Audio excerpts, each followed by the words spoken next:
Chapter 24.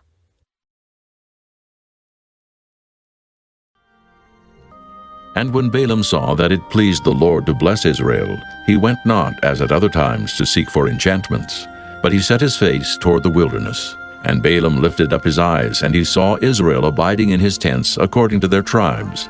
And the Spirit of God came upon him, and he took up his parable and said, Balaam the son of Beor hath said, and the man whose eyes are open hath said, he hath said which heard the words of God, which saw the vision of the Almighty, falling into a trance, but having his eyes open.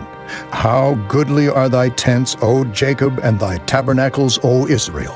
As the valleys are they spread forth, as gardens by the river's side, as the trees of lion aloes which the Lord hath planted, and as cedar trees beside the waters.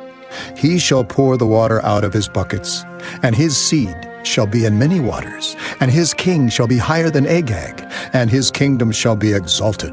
God brought him forth out of Egypt. He hath as it were the strength of an unicorn. He shall eat up the nations his enemies, and shall break their bones, and pierce them through with his arrows. He couched, he lay down as a lion, and as a great lion. Who shall stir him up?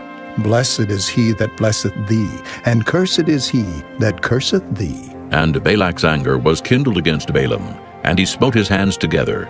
And Balak said unto Balaam, I called thee to curse mine enemies, and behold, thou hast altogether blessed them these 3 times.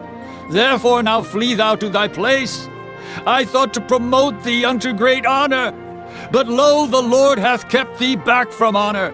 And Balaam said unto Balak, Spake I not also to thy messengers which thou sentest unto me, saying, If Balak would give me his house full of silver and gold, I cannot go beyond the commandment of the Lord, to do either good or bad of mine own mind.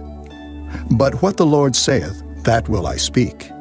And now, behold, I go unto my people. Come therefore, and I will advertise thee what this people shall do to thy people in the latter days. And he took up his parable and said, Balaam, the son of Beor, hath said, and the man whose eyes are open hath said, he hath said which heard the words of God, and knew the knowledge of the Most High, which saw the vision of the Almighty, falling into a trance, but having his eyes open. I shall see him, but not now.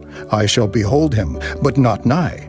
There shall come a star out of Jacob, and a scepter shall rise out of Israel, and shall smite the corners of Moab, and destroy all the children of Sheth. And Edom shall be a possession. Seir also shall be a possession for his enemies, and Israel shall do valiantly. Out of Jacob shall come he that shall have dominion, and shall destroy him that remaineth of the city. And when he looked on Amalek, he took up his parable and said, Amalek was the first of the nations, but his latter end shall be that he perish forever. And he looked on the Kenites, and took up his parable and said, Strong is thy dwelling place, and thou puttest thy nest in a rock. Nevertheless, the Kenites shall be wasted, until Asher shall carry thee away captive. And he took up his parable and said, Alas, who shall live when God doeth this? And ships shall come from the coast of Kittim, and shall afflict Asher, and shall afflict Eber, and he also shall perish forever. And Balaam rose up and went and returned to his place, and Balak also went his way.